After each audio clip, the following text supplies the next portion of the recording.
Welcome to Software Nerd Tutorials. In this video you'll learn how to install and configure the Windows Subsystem for Linux, or WSL. The Windows Subsystem for Linux is a new Windows 10 feature that enables you to run native Linux command line tools directly on Windows. WSL is primarily a tool for software developers who work on web or open source projects. It allows you to have the best of both Windows 10 and Linux on one machine without having to deal with the complexity of dual booting or operating system virtualization. Let's get started. Press the Windows key plus the I key to launch Windows settings. Next, click on Apps. Then click on Programs and Features. Then, click on Turn Windows Features on or off. Here you'll see all the Windows features that can be enabled or disabled. Scroll to the bottom of the list and locate the Windows Subsystem for Linux. Select it using the checkbox and then press the OK button. This will start the installation. When the installation is complete, you will need to restart Windows by clicking on the Restart Now button. When Windows reboots, log in and launch the Microsoft Store. Next, click on the Search button at the top of the Microsoft Store window. Type in Linux, then click on the Run Linux on Windows link. Here you can select which distribution of Linux you want to run. For this example, we'll install Ubuntu. Click on the Install button.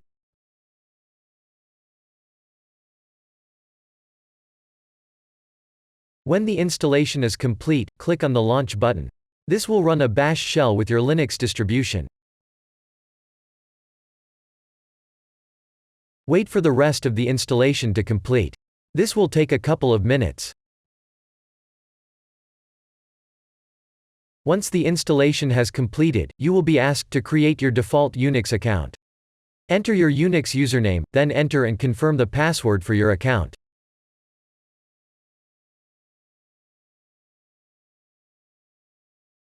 At this point, the Windows Subsystem for Linux is installed and ready to use.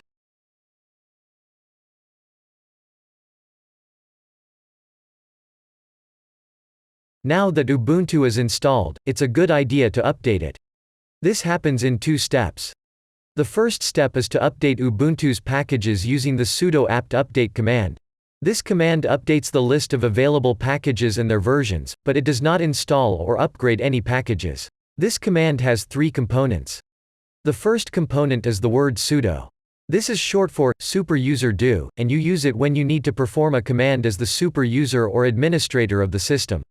Whenever you perform a command using sudo, you will be prompted to enter your administrator password. The second part of the command is apt. This is short for Advanced Packaging Tool, which is the tool you use on Linux to install, remove, or update software packages. The final part of the command is update. This tells the Advanced Packaging Tool to update its package information. Enter the sudo apt update command, followed by your administrator password, now.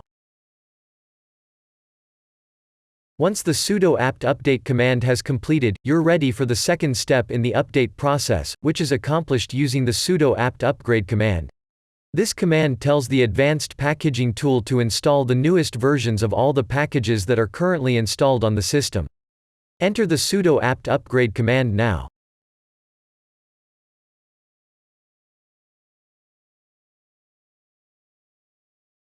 The final step in this tutorial is to install a set of basic Linux development tools. This is accomplished using the sudo apt install build essential command. Enter this command now.